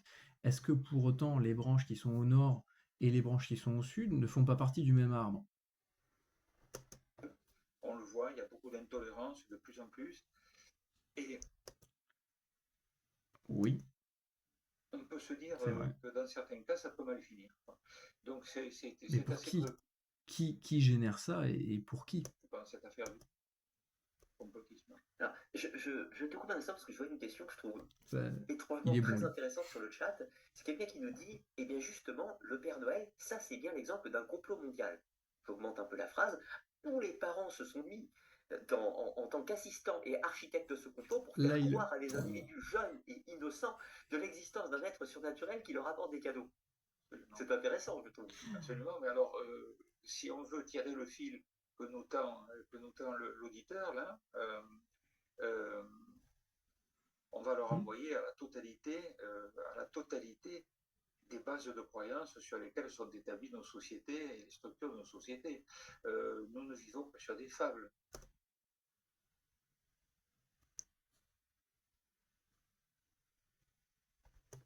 toutes les religions sont assises sur des fables qui ne sont pas prouvées, qui sont de l'ordre de la croyance, éminemment respectables, mais qui sont de toute manière, comme dit un proverbe, des mensonges sur lesquels tout le monde est d'accord, quoi. Finalement. Je suis d'accord, c'est vrai.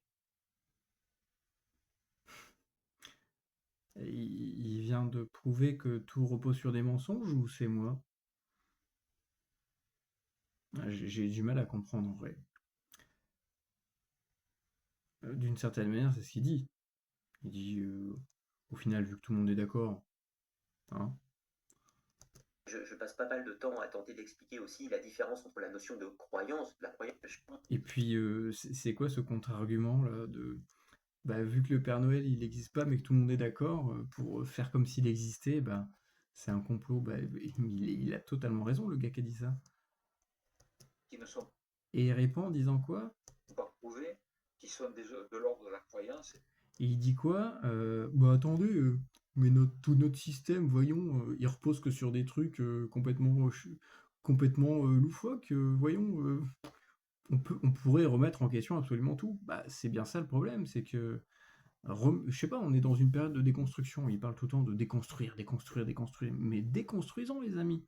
Nous sommes dans une période de déconstruction. Déconstruisons. Allez-y. Allons-y. Désassemblons pièce par pièce le bazar et voyons ce qu'il y a là-dedans.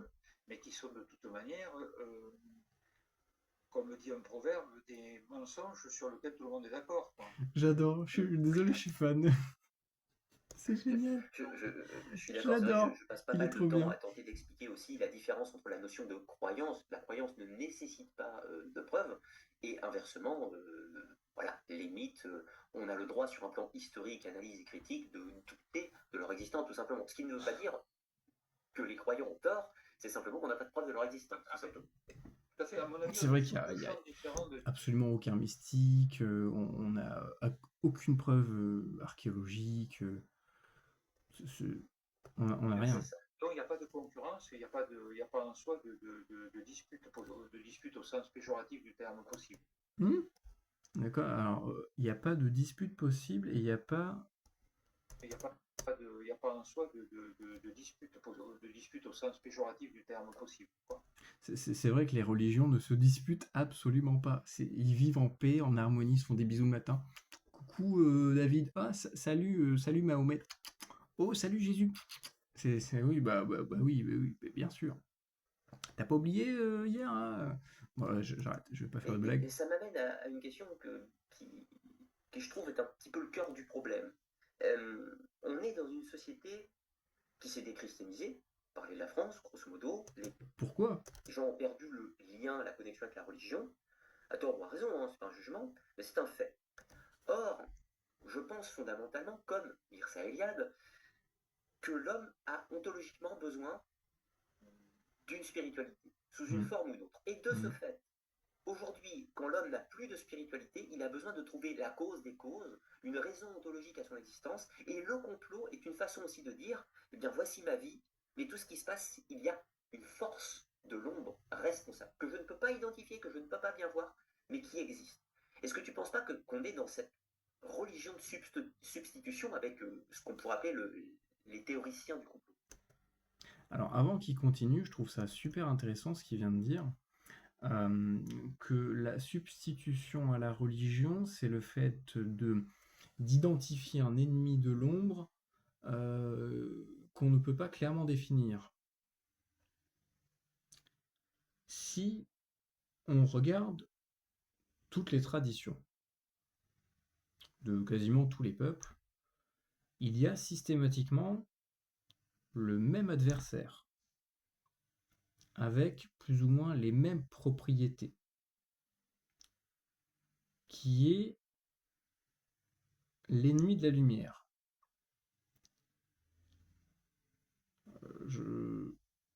Donc c'est quelque chose qui... Je trouve ça bizarre de répondre ça. C'est justement le propre même de toutes les traditions et quasiment... Enfin, et de toutes les religions. C'est que tu as la lumière en toi parce que tu as ce lien avec le divin. Et tu sais également qu'il y a l'obscurité qui est une force opposée. Voilà, comme une batterie, il y a un plus, il y a un moins, jour, nuit, c'est des choses voilà, normales. Donc au final, ça nous ramène toujours au même schéma. Si tu n'as plus la religion, mais que tu arrives à identifier un ennemi dans l'obscurité qui est pas clairement définissable, c'est justement bizarre, parce que c'est ce que disent les traditions et les religions. J'ai du mal à Complètement. saisir. Moi, j'appelle ça la théorie du train fou. Si vous prenez un échantillon de personnes et que vous leur dites, voilà, nous sommes dans un train qui roule sur un rail et au bout du rail, il y a le vide, euh, préférez Oula, pub. qu'il y ait un pilote dans le train qui soit fou ou pas de pilote du tout. L'immense majorité va répondre qu'ils préfèrent avoir un pilote fou que pas de pilote. C'est-à-dire que les gens ont besoin d'un cadre de référence, même s'il est inquiétant, ils ont besoin d'avoir des repères. Euh, et même si ça fait très peur, même si au bout du compte, ça fait très peur, si on sait qu'on est entre les mains d'un fou dangereux, quelque chose dans notre cerveau saurien nous dit que le fou dangereux peut à un moment donné avoir un moment de lucidité. Alors que s'il n'y a pas de fou du tout et que le train est livré à lui-même, on va droit dans l'abîme. C'est ce qui se passe pour le problème du complot. Le complot mondial est quelque chose qui, en même temps qu'il inquiète, rassure. Ça rassure et ça inquiète à la fois. Voilà. Et je comprends pas l'analogie qu'il fait. Ça donne un cadre. Ça donne un cadre. Maintenant, il ne faut pas en rester là. Maintenant, il ne faut pas en rester là parce qu'à l'évidence, il ne faut pas avoir fait des études très importantes.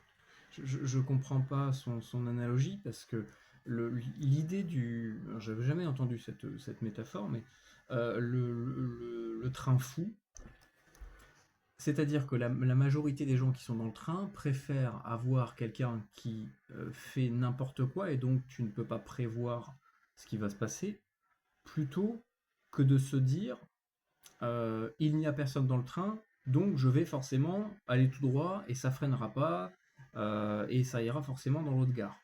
Et j'irai toujours à la même vitesse, ou alors je sais que ça accélère, donc je vais de plus en plus accélérer. Moi, qui je pense être relativement rationnel, je préférerais qu'il n'y ait pas du tout de pilote et de savoir que les données que j'ai et l'estimation que je vais faire des prochaines minutes du trajet vont rester assez fidèles à ce qui se passe actuellement. C'est-à-dire que s'il n'y a pas de pilote, bah, je sais que le train ne s'arrêtera pas à la prochaine gare. Et donc je sais qu'il va falloir que je réfléchisse, qu'il va falloir que je me mette en tête cette situation du train qui ne s'arrête pas. Vous voyez, comme exactement pareil que le film Speed. Et ben dans le film Speed, qu'est-ce qui se passe? Bah, le bus il peut pas ralentir parce que sinon il pète. Donc qu'est-ce qu'on fait? On peut réfléchir, on peut prendre le temps de trouver une solution pour quand même évacuer les gens tout en gardant la même vitesse. Ça, c'est l'approche qui me paraît la plus logique, et la moins risquée. Si on pouvait, si on pouvait dans ce contexte-là, dans ce cadre-là, imaginez que s'il y a un pilote fou, bah, eh bien, il y a réellement un pilote fou, et donc on va imaginer que ça crée instantanément cette situation, et qu'à l'inverse, si je pense qu'il n'y en a pas, ça crée cette situation. Eh bien, d'après moi, ceux qui seraient dans une situation où le train n'aurait pas du tout de pilote auraient beaucoup plus de chances de survivre, parce qu'ils pourront réfléchir soit eux-mêmes individuellement ou au niveau d'un groupe, de comment est-ce qu'on pourrait faire pour faire en sorte de s'en sortir. Donc soit sortir du train ou prendre le contrôle du train. A l'inverse, des gens qui sont contrôlés par un pilote fou, bah, tu sais pas à quoi t'attendre, à n'importe quel moment, tout peut changer du tout au tout, et donc bah, tu sais pas vers quoi tu vas, donc tu ne peux pas vraiment prévoir, en tout cas tu dois prévoir une multitude de possibilités, et donc ça réduit énormément ton champ de réflexion et d'action, puisque si tu te concentres que sur une tâche, si tu ne réfléchis qu'à ok, bah, le train il est en route, donc il faut que je réfléchisse avec ce mindset, on va dire, cette manière de voir le truc. Mais si tu dois te dire, ok, alors peut-être que le pilote il va faire demi-tour, peut-être qu'il est fou, peut-être qu'il va nous tuer, peut-être qu'il va sauter, peut-être qu'il va accélérer, peut-être qu'il va ci, peut-être qu'il va ça, pam pam pam, tu pars dans trop de directions et tu finis par plus pouvoir raisonner correctement et pétage de câble et ça va à la destruction. Donc je comprends. Et ce que je comprends pas, c'est qui sont au final les complotistes. Est-ce que ce sont les gens qui pensent qu'il n'y a pas de pilote ou est-ce que ce sont les gens qui pensent qu'il y a un pilote fou? D'après moi, si la majorité des gens pensent que le mieux c'est qu'il y ait un pilote fou, c'est une analogie à ce qui se passe réellement. C'est qu'aujourd'hui, on a vraiment des fous qui contrôlent. Et la majorité sont d'accord avec ça. Et jouent ce jeu-là. La minorité pense qu'il y a un problème et que ces gens-là, faut pas jouer leur jeu. C'est d'après moi, hein, parce qu'il le dit pas et c'est ça qui est problématique. Donc d'après moi, les gens qui pensent qu'il y a du complot machin bidule, ce sont ceux qui se disent ok, bah il n'y a pas de pilote. Bah, d'après moi, c'est les gens qui auront le plus de chances de s'en sortir parce que bah, le train, on sait où il va et on sait ce qu'il fait. Ni de sociologie ni de psychologie pour se rendre compte qu'un complot de type mondial n'est pas prêt d'arriver. Non seulement je dis il n'est pas là, mais il n'est pas prêt d'arriver, puisqu'on est exactement dans le phénomène inverse. On est dans la division la plus absolue aujourd'hui. Donc plus on va se diviser, plus on va... Mais parce que c'est une réaction au mondialisme et à justement cette globalisation et ce fait de vouloir tout galvaniser, tout fusionner ensemble et ça marche pas parce qu'on n'est pas pareil. On est tous différents, on a tous des cultures différentes et on n'est pas tous faits pour vivre ensemble. C'est juste ça en fait. Et puis ben, il y a aussi ce repli parce que justement, la société a fait que pendant des années et des siècles, on nous a détruit notre identité au bout d'un moment. Tu as ce besoin de savoir quitter. Parce que si tu sais pas quitter, tu sais pas où tu vas. se fractionner. Et les gens aujourd'hui ne savent plus qui ils sont et ils savent plus où ils vont. Donc c'est pas une cause, c'est un effet. Plus on va se réduire en fait, à chaque fois, il inverse tout. Territoire, moins on aura de chances d'avoir de réunir cette énorme machinerie qu'il faut pour avoir un complot de niveau mondial. Mais c'est pas qu'il arrive, c'est qu'il est déjà là. D'après moi, c'est ça la réaction. Sinon, bah justement, en fait, encore une fois, il prouve bien que parce qu'on est d'accord qu'il y a encore 15-20 ans, on était beaucoup moins dans cette approche de repli communautaire, de communautarisme. Aujourd'hui, ça revient de plus en plus, parce que justement, c'est une réaction naturelle, immunitaire, on va dire. Voilà, c'est une réaction quasi immunitaire face à ce genre d'attaque de l'extérieur, de vouloir nous mettre quelque chose d'un corps étranger dans un organisme. C'est littéralement ça, ce qui se passe. Donc il prouve bien, d'après moi, hein, par le fait de dire qu'il y a un repli sur la communauté, les machins, les régions, tout ce qu'il veut, ça prouve bien qu'il y a un repli, et donc il y a quelque chose. Et qu'est-ce que c'est que cette chose? Bah, c'est la chose opposée, c'est le mondialisme, et c'est justement un gouvernement mondial.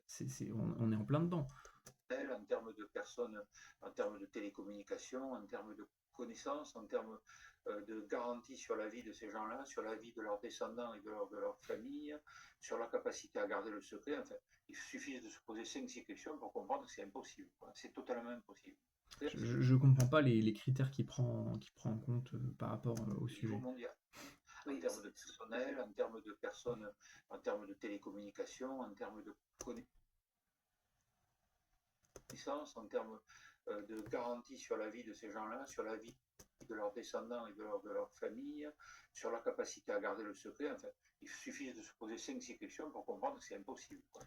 Justement, vous voyez, en fait, il inverse tout d'après moi.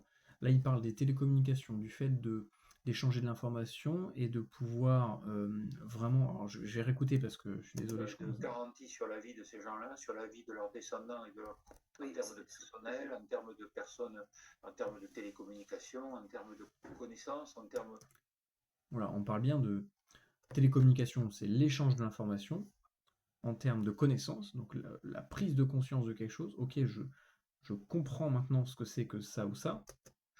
De garantie sur la vie de ces gens-là, sur la vie de leurs descendants et de leur famille, sur leur capacité à garder le secret. Enfin, il suffit... Et justement, pourquoi est-ce que depuis l'arrivée de ce moyen de communication instantané, ça parle de plus en plus de ça? Au contraire, on devrait, à l'inverse, dire bah ok, bah c'est bon, les secrets, bah il n'y en a pas vu que personne n'en parle. On a un moyen de communication instantané. Il n'y a aucun souci au niveau de la vie de chacun, de leur sécurité ou autre. Et de se poser Je comprends pas en fait vraiment, je suis désolé, hein, mais j'arrive pas à comprendre quel est le rapport en fait avec le sujet. Vraiment, j'arrive pas à comprendre. et de leur famille, sur leur capacité à garder le secret. Enfin, il suffit de se poser 5-6 questions pour comprendre que c'est impossible, quoi. C'est totalement impossible. Et c'est justement ce qui se passe, c'est que là, les gens échangent de l'information, l'info remonte, les gens commencent à parler, à pouvoir s'exprimer grâce aux différentes plateformes, sur justement leur expérience, leur vécu, ce qu'ils ont pu voir, ils ont pu témoigner de beaucoup de choses. Il y a beaucoup de témoignages aujourd'hui qui existent grâce justement à ces réseaux de communication. Donc justement, aujourd'hui, il y a de plus en D'ailleurs, plus de choses qui prouvent ça. je Je rebondis comprends. sur ce que tu dis pour Enfin, peut-être pas répondre ça à certains précisément, mais qu'il y a quand même des choses louches qui se passent. C'est surtout ça. messages dans le chat. Je prendrai vos questions dans le chat tout à l'heure, un petit peu en deuxième partie d'émission.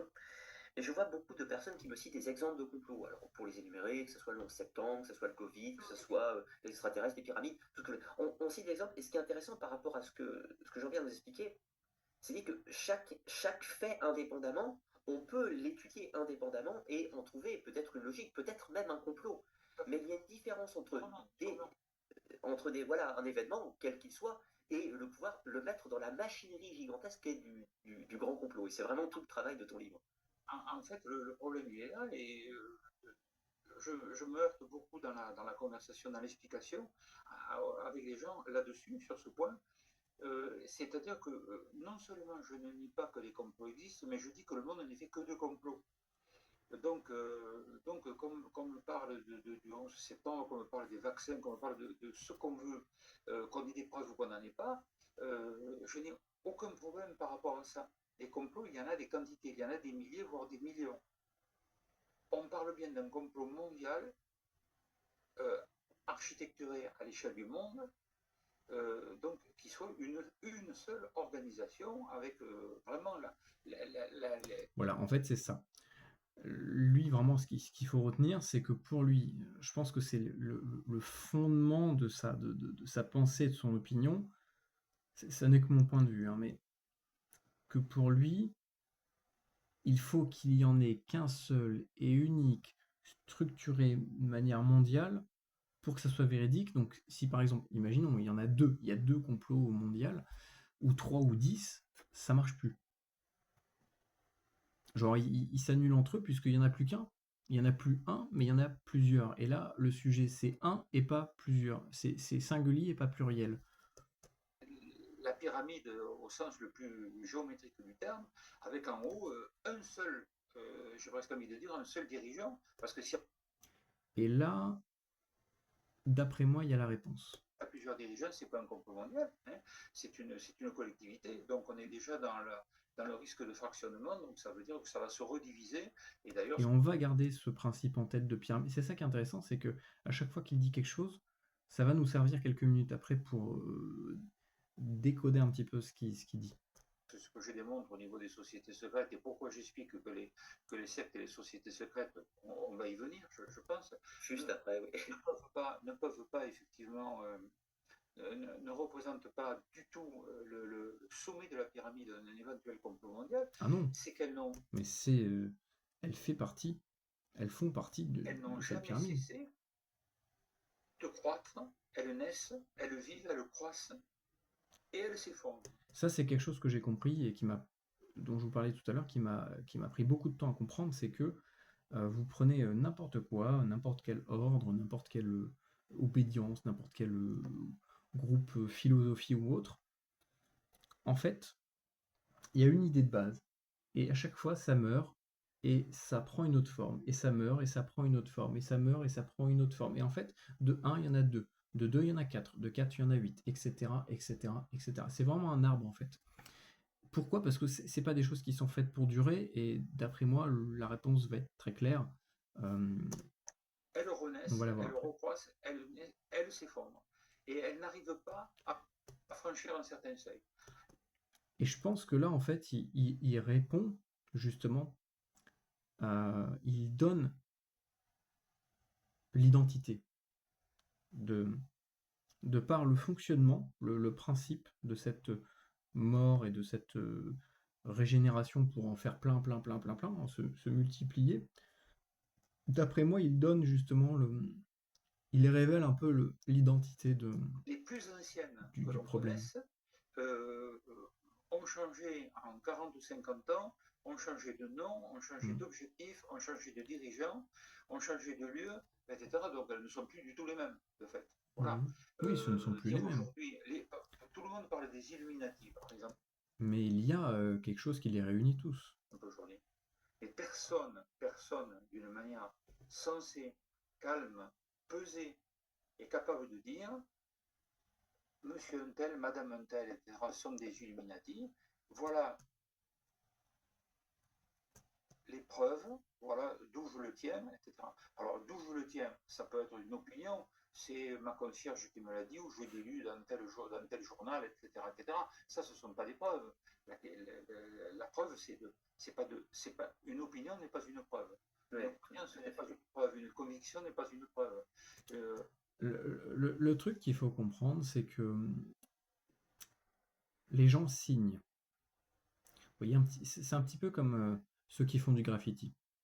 C'est un peu le même principe. C'est-à-dire que lorsqu'ils vont aller poser sur un train, un pont ou n'importe quoi, c'est plus fort qu'eux. Ils vont signer et ça permet de se reconnaître en fait. Euh, si on reste sur, là c'est marrant, il parle des Illuminati machin, le billet de 1 dollar américain. Vous voyez de quoi je parle? Bon, eh ben, c'est signé. Symboliquement, voilà, tout est écrit dessus en fait. Donc à partir de là, on comprend bien que tout le système qu'il y a derrière, ça a la même philosophie, la même approche, les mêmes objectifs.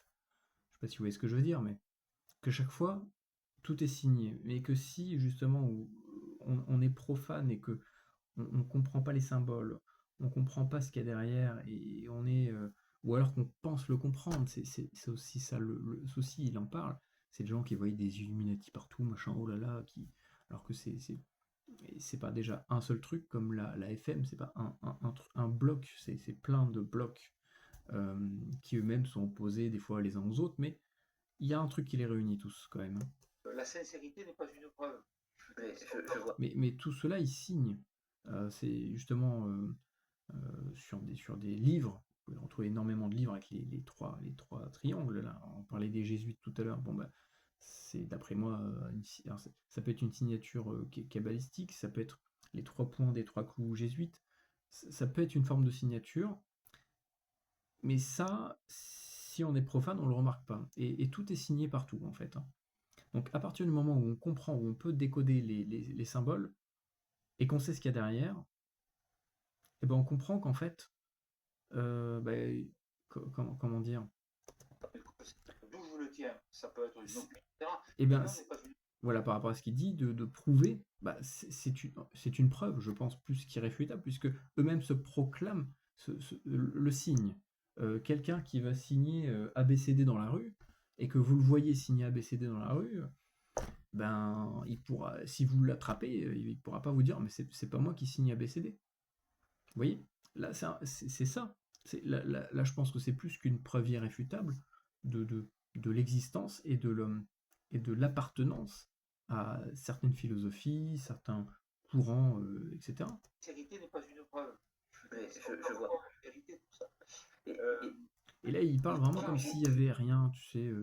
Genre, oui, c'est la concierge. Alors, il y a que des gens qui racontent par leur concierge de choses qu'ils ont vues. C'est vrai qu'il n'y a aucune preuve, aucun témoignage. Avec Internet, on n'a rien. Il n'y a aucun livre, rien n'existe. Il y a zéro preuve, quoi. Je trouve ça un peu. Comment il disait tout à l'heure, c'est un petit peu beaucoup de mauvaise foi, quand même. justement, pour revenir un petit peu sur la réalité de ce qui existe, c'est-à-dire là on revient dans le monde réel, c'est-à-dire les sectes, les sociétés secrètes dont on va parler juste après. Je reviens sur un dernier point d'un message qui a été posté dans le chat, quelqu'un qui me disait oui mais par exemple mettre le 11 septembre sur le même plan d'égalité que les extraterrestres ou tout ce qu'on veut, c'est pas du tout ce que je faisais tout à l'heure. Je suis pas en train de donner mes opinions, ou Jean-Pierre non plus ne le fait pas, on n'est pas en train de donner nos opinions de valeur sur un élément ou un autre, on explique juste l'impossibilité logique Bah, pour Jean-Pierre, j'ai un peu l'impression quand même, hein. Du grand complot mondial, du moins dans sa forme imagée. Et pour ça, Voilà. justement, je te propose que tu nous parles maintenant des acteurs, ceux à qui on prête la paternité de ce grand complot mondial, et notamment en commençant par les sectes. Puisque secte, c'est un mot qu'on entend un petit peu à toutes les sauces. On entend des sectes dans tous les recoins, dans tous les coins, et surtout qui ont des objectifs tout à fait différents entre eux. C'est un sujet qui n'est pas simple. Tu l'as abordé un petit peu tout à l'heure quand tu parlais de ces rapports parlementaires, je crois, qui ont eu lieu dans les années 90, fin des années 90. Après le drame de l'ordre du Temple solaire, tout le monde a pris un peu en panique Mm. le mot secte, et on a commencé à ranger tout le monde Dans le dans la TS. catégorie des sectes. Mais est-ce que tu peux Je crois nous... qu'ils ont tous fini butés, cramés. D'ailleurs, si vous voulez comprendre vraiment cette affaire, parce que c'est marrant qu'ils en parlent, allez voir la chaîne de Karl Zero, euh, qui justement, je crois que c'est sur sa chaîne, où il y a des témoignages justement même de journalistes qui sont retournés sur la scène de crime, où il y a eu le grand suicide collectif de l'OTS, et il a fouillé dans les poubelles et il a retrouvé des cassettes, il a retrouvé des preuves qui n'ont pas été trouvées par les enquêteurs. Et bizarrement, juste après, il y a eu un truc qui a rebrûlé ou je sais plus quoi. Enfin, c'était très bizarre. Et vraiment, on comprend que l'histoire, elle touche à des sphères qui qui veulent pas que ça sorte. nous expliquer un petit peu plus con. Donc justement, là en fait, c'est vraiment fou, parce que là, j'avais pas écouté jusqu'ici, je m'étais arrêté à 37 minutes. Là, on comprend que la blacklist qui a été lancée par comment c'était Je crois, qui ont eu lieu dans les années 90, fin des années 90, après le drame de l'ordre du Temple solaire, tout le monde a pris un peu en panique le mot secte, et on a commencé à ranger tout le monde dans la catégorie des sectes. Mais est-ce que tu peux nous expliquer un petit peu plus concrètement ce que sont les sectes? Sont-elles dangereuses? Ne sont-elles pas dangereuses non, c'est pas ça que je cherchais, je suis désolé, on prend le temps. mondiales? Et notamment en commençant par les... On entend des sectes dans tous les recoins, dans tous les coins, et surtout qui ont des objectifs tout à fait différents entre eux. C'est un sujet qui n'est pas simple. Tu l'as abordé un petit peu tout à l'heure quand tu parlais de ces rapports parlementaires. Voilà, je cherchais ce terme. Ce que je trouve vraiment particulier, c'est que là, on comprend que ces rapports parlementaires avec cette blacklist ont été ouvertes, lancées, mises en place, mises en route, après l'affaire de l'OTS, donc l'ordre du Temple solaire, qui, je rappelle, a fait beaucoup de mal physiquement directement à des gens. Il suffit de s'intéresser à l'affaire pour comprendre ce qui s'est passé et se rendre compte que c'est vraiment abominable. Donc ça vient de quelque chose qui est vraiment grave, qui est avéré, et cette liste-là a été attaquée. Je comprends pas. Ça part de quelque chose de grave, et on essaye de l'étouffer, de le faire déplacer, alors que justement, c'est fait pour s'intéresser de plus près à ces phénomènes sectaires qui sont dangereux. Je trouve que je sais pas, moralement, je trouve ça bizarre de s'opposer à une réponse à un crime abominable. Qui ont eu lieu dans les années 90, fin des années 90, après le drame de l'ordre du Temple, la catégorie des sectes. Mais sont les sectes, voilà, sont-elles dangereuses? Ne sont-elles pas dangereuses? Et quelle est la différence surtout entre les termes de secte et de dérive sectaire? Alors, c'est très simple. Alors, je sais ce que je vais dire va décoiffer, hein, et je le fais exprès pour provoquer un petit peu. J'espère que les gens passeront au-delà de la provocation et comprendront. Hein. Les sectes, ça n'existe pas. Ça n'existe pas. Alors, qu'est-ce que ça veut dire, hein? Qu'est-ce que je veux dire quand je dis les sectes, ça n'existe pas? Il va reprendre la définition. Je pense qu'il va. Je sais pas du tout ce qu'il va dire. À mon avis, il va prendre la définition originale de secte en mode c'est un truc d'apprentissage, de machin, de transmission de l'information comme les sectes bouddhistes ou autres, où c'était juste une sorte de sphère en fait, où ils étaient entre eux, puis juste ils faisaient leur truc. Pas, il n'y avait pas ce délire d'argent, de gourou, de machin. Je pense qu'il va se servir de la définition pour dire en gros, ça n'existe pas. Parce que ça répond pas à la bonne définition. Mais donc dans ces cas-là, tout ce qu'il dit depuis le début, c'est bidon, parce que bah, le complotisme, c'est pas penser forcément qu'il y a des trucs de ouf, c'est juste se poser des questions, c'est juste se dire, est-ce qu'il n'y aurait pas quelque chose, et de pas tout prendre pour argent comptant, et de s'intéresser de près à notre quotidien, à notre vie, à la politique, à notre monde, tout simplement. Qu'on est une secte seulement après qu'on ait eu un comportement sectaire. Alors, on est une secte après avoir eu un comportement sectaire, mais si on n'est pas une secte, comment est-ce qu'on fait pour avoir un comportement sectaire puisqu'on n'est pas une secte? Donc, si on n'est pas une secte, on ne peut pas être considéré comme une secte, donc pas avoir un comportement sectaire, donc pas être pris comme une secte. Peut-être qu'il va l'expliquer, Je vais j'espère. citer un mot Explique-nous. Explique-nous, qui a été papy. prononcé Jean-Pierre, par pardon. plusieurs personnes, mais j'ai en tête surtout l'ancien évêque de Gap qui s'appelait Monseigneur Lagrange, à l'époque du rapport de 95, qui disait personne ne vous dit je suis une secte ou je vais. Dès que je dis papy, c'est affectueusement, c'est parce que c'est le réflexe. Moi, je vois mon grand-père, donc je suis désolé, c'est pas méchant que j'ai dit ça, c'est vraiment. Ouais, parce que je- ça me rappelle mon grand-père. Voilà. Une secte. Ne vous dit je suis une secte ou je vais créer une secte. Mhm. Personne ne s'annonce comme ça, parce que de fait, personne ne crée de secte. Les gens créent un mouvement, quel qu'il soit, qui, à un moment donné, et alors je dis bien un mouvement quel qu'il soit, qui, à un moment donné, peut avoir des comportements sectaires, ce qu'on appelle les dérives sectaires. Donc il existe des dérives sectaires, il n'existe pas de secte. Ou plus exactement, la secte, c'est toujours a posteriori, après des dérives sectaires. C'est la raison pour laquelle la Mivilude a d'ailleurs changé de terme.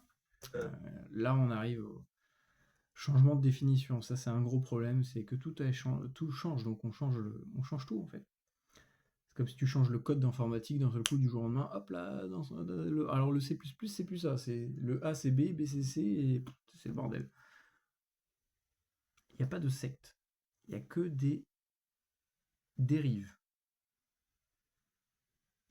Donc en fait, tous les gens qui étaient dans l'optique d'en créer une, au début, ils ne l'étaient pas. Ça n'existe pas. Vous voyez, quelqu'un qui, dès le début, se dit « Je vais créer une secte, je vais me faire de la thune, je vais manipuler des gens, je vais me taper des nanas, même des mineurs, tiens, ça c'est pas mal ça. Je vais dire que je suis un extraterrestre ou je sais pas quoi. » Non, c'est vrai qu'il n'y a jamais eu qui ont, dès le début, se sont dit « Je vais faire une secte. » Bah, bien sûr que si. Tiens, d'ailleurs, il faut que je le finisse. Je suis en train de lire le bouquin sur Charles Manson. Bon, bah, lui, dès le début, il savait pourquoi il faisait ça. Hein. Il s'était pas dit, tiens, je vais faire un petit groupe sympa de nanas avec qui je vais vivre dans une maison, et puis on va dormir ensemble à plusieurs. Non, non, il est direct, lui, il a toujours été dans une optique, il savait très bien pourquoi il faisait ça depuis le début. Donc là, je crois qu'on nage en plein délire. Là. Avant, c'était la mission parlementaire sur les sectes, et maintenant, ça s'appelle sur les dérives sectaires, parce que tout le monde a... Ouais, en fait, on change les termes, en fait, c'est comme, c'est plus un licenciement, c'est un allègement du truc social, ou vous voyez, en fait, on aime bien, c'est du novlangue, en fait, hein, c'est du novlangue, littéralement. C'est pour pas dire, bah non, on n'a pas dit ça, c'est autre chose, mais en fait, dans les actes, c'est la même chose. Vous voyez, comme la ndophilie, et ben maintenant, ça, pour moi, c'est un terme, ça ne devrait pas, on ne devrait pas dire ça, on devrait dire criminalité. Vous voyez le mot. Parce que l'amour, pour ça, c'est... Non, c'est pas possible. C'est forcément criminel. Là, c'est pareil, voilà. Il n'y a pas de secte, il n'y a que des dérives sectaires. C'est vraiment du novlangue, quoi. On est en plein dedans. Non, c'est pas un licenciement, on a juste allégé les charges sociales de l'entreprise. Voilà, tu sais, des fois, dans une entreprise, c'est comme une montgolfière, des fois, il faut lâcher du lest, tu vois. C'est vraiment les inconnus, quoi. Par commencer par Il manque la queue de les cheval et on est bon. églises parlaient, enfin les églises, oui, les églises et les groupements religieux qui ont dit, mais attendez, mais c'est n'importe quoi.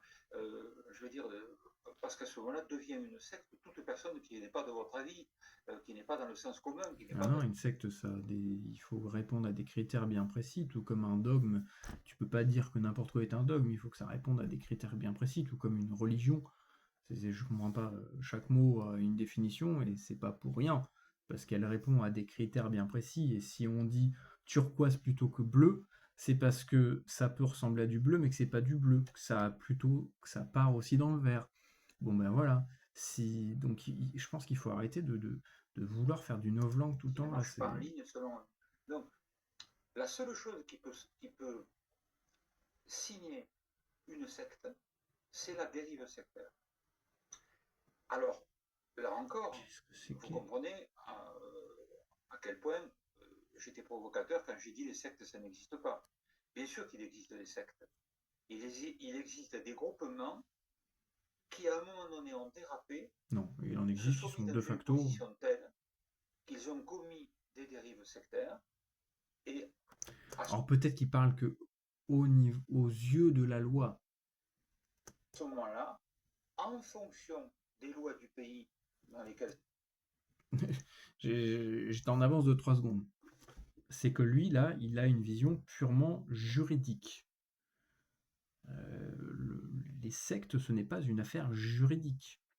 C'est une affaire de moralité, d'endoctrinement, de vie, de dépendance.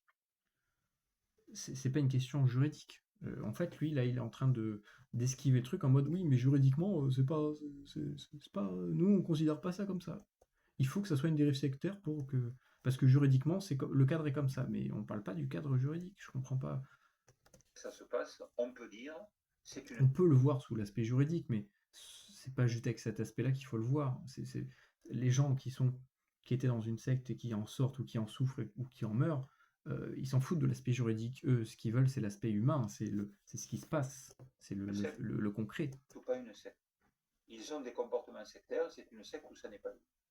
Mais il y a une différence quand vous créez une SARL ou un syndicat ou un ordre de chevalerie, vous annoncez la couleur. Vous dites je crée un ordre de chevalerie, je crée une SARL, je crée.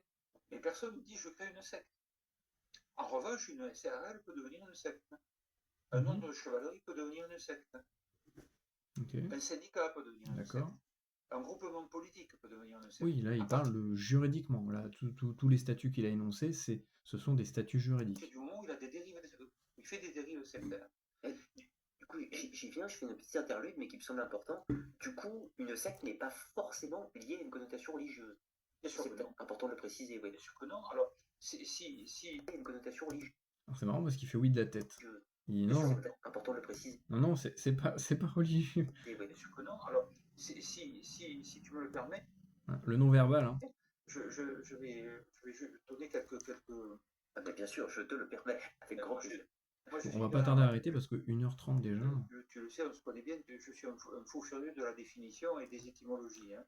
Donc, parce qu'il y a comme ça qu'on s'en sort, dans la mesure où aujourd'hui, mais il dit qu'il les change. Les sémantiques sont tels que beaucoup de mots n'ont plus tout leur sens d'origine. Alors là, gros respect à lui. Là, je suis tout à fait d'accord avec à 1 milliard de pourcents d'accord avec lui. Et c'est bien le problème, d'après moi, le problème de fond de beaucoup de nos soucis. Ça paraît con, hein, mais la définition. Secte, qu'est-ce que c'est? Religion, qu'est-ce que c'est? Machin, qu'est-ce que c'est? De quoi on parle? Juridiquement, faites pareil. Dico-juridique, moi il est juste là, il me regarde. Dico-juridique. On m'écrit un texte de loi, prenons la définition de chaque mot, décodons le code. Qu'est-ce qu'on nous dit? Si vous n'avez pas la définition, vous ne savez pas de quoi on parle. Alors, vous êtes un sourd qui écoute du violon. C'est ça en fait. Le mot, il faut garder un verbe latin à l'esprit qui est le verbe cessernere, qui veut dire éliminer. ce verbe, il est à la racine de deux mots, qui est premièrement le mot secret, d'un côté, et il est à la racine d'une des acceptions du mot secte. Et puis, pour le Je mot sais pas. secte, J'ai il y a appris un truc encore au moins. deux autres possibilités d'étymologie. Une qui est admise à peu près par tout le monde, qui est le verbe sequor, donc sequi, je suis, suivre, aller, suivre, etc. Et un deuxième qui est un peu plus contestable, même s'il paraît, il est probablement un faux ami, mais enfin il paraît flatteur comme ça à l'oreille, c'est le mot sécar qui veut dire couper, d'où vient sectionner, etc., etc. Donc, avec les trois mots secret, suivre et coupure, couper, vous avez à la fois la définition de la secte et d'une certaine manière la définition du secret. Là, on est dans l'étymologie. On est vraiment dans les racines des mots. D'accord. Alors, à l'origine, qu'est-ce que c'est qu'une secte dans les temps anciens? Ah, vous voyez, j'ai toujours ce petit truc des fois qui me... Je sens le truc arriver. Je... Il y a un truc naturel qui... C'est vraiment... Je me l'explique pas, mais j'ai un... Il y a un truc qui me... Vous voyez, tout à l'heure, je vous l'avais dit. Il va nous sortir le coup du... Ah, j'ai vraiment pas... Je savais pas du tout. Je m'étais arrêté à 37 minutes, hein. Je l'écoutais tout à l'heure et j'ai entendu ce qu'il racontait. Je me suis dit, il faut vraiment que j'y réponde parce que là, il y a des trucs à dire. Je ne savais absolument pas qu'il allait parler de ça. Et je vous ai dit il y a 1 heure Alors, à l'origine, qu'est-ce que que non, il n'y a pas 1 heure. On parlait des sectes il y a 15-20 minutes.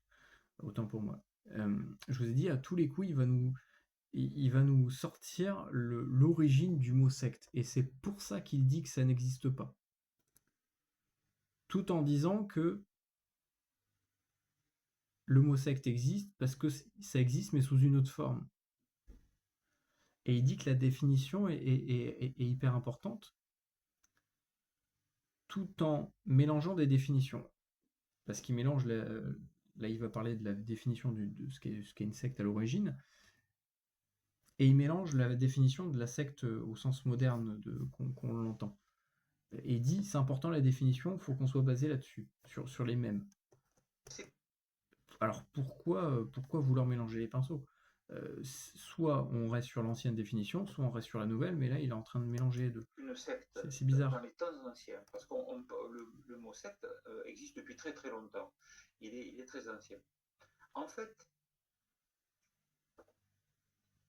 autrefois, toute structure qui se fabriquait autour d'une croyance religieuse, d'un mouvement politique, etc., pouvait être appelée secte sans qu'il y ait de connotation péjorative, en aucune manière. Oui, parce que de base Euh, c'était pas ce qu'on entend aujourd'hui, ce euh, terme. Progressivement, au fur et à mesure, là aussi, de la mainmise, notamment en Occident, euh, du pouvoir de l'Église.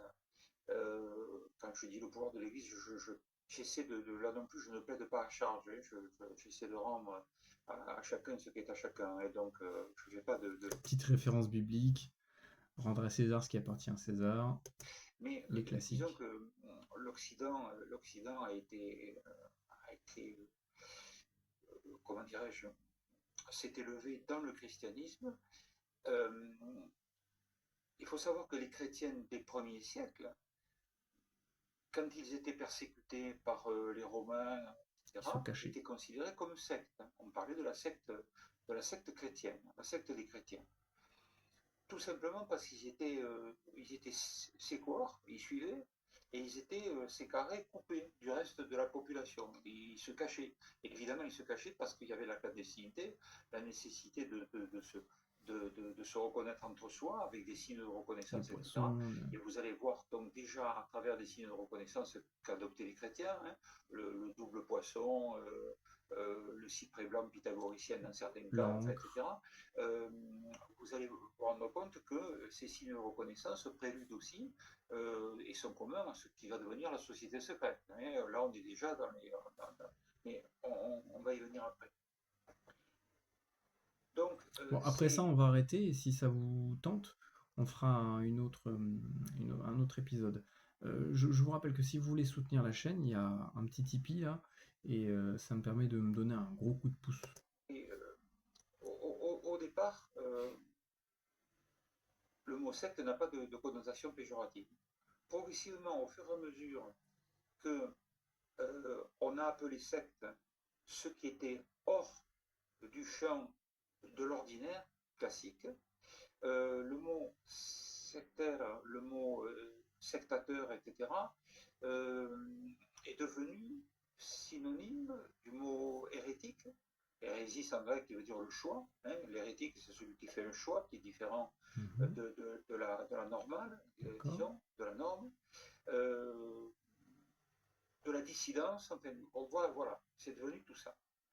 Mais ce n'est tout. Je trouve une toute petite seconde. D'ailleurs, si je suis ton raisonnement, ça sous-entend que par exemple, on a la secte des premiers chrétiens qui était persécutée par les autorités temporelles de l'époque, et cette secte est devenue religion, elle perd le qualificatif de secte, mais inversement, par exemple, l'église cathare pourrait être vue comme une secte à la période médiévale par rapport à la nouvelle puissance dominante. Donc en fait, une religion est une secte à ses débuts qui a progressivement réussi. Oui, mais par rapport à l'ancienne définition, là on s'en fout. On ne parle plus des anciennes définitions, on parle des sectes au sens où on l'entend aujourd'hui, et le sens la définition qu'on lui donne actuellement. Effectivement, l'exemple est excellent. Les cathares ont toujours été considérés comme Alors je comprends son approche. Il faut prendre la définition de base, parce que c'est elle l'origine, et c'est elle qui définit correctement les choses, d'après moi. Hein. Il faut arrêter de regarder les définitions modernes, il faut regarder les premières définitions qui montrent, qui expliquent, qui détaillent concrètement ce qu'est le sujet. Mais là, c'est un peu une esquive. Un peu une esquive en mode oui, mais de base, alors les sectes ça voulait pas dire ça, puis ça remonte à ça, puis ça a été transformé. Ok, mais donc aujourd'hui, les sectes, c'est plus cette définition auquel on entend le secte.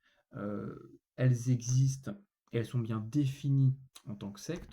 Donc il faut arrêter avec cette esquive de oui, mais c'est pas la même définition, mais en même temps on va utiliser le même terme pour plus savoir de quoi on parle. Enfin, ils sont traités comme tels dans les différents écrits. Je comprends pas le rapport là, vraiment. Alors c'est bien de.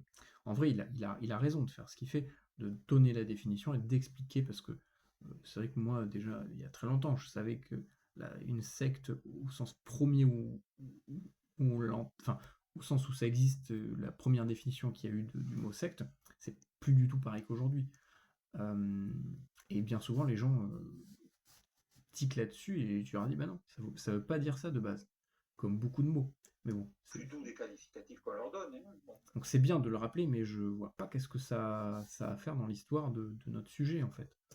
Mais bien sûr. Et ce qui est intéressant de dire, de voir aussi, c'est que les chrétiens, par exemple, à leur tour, enfin, particulièrement l'Église catholique, hein,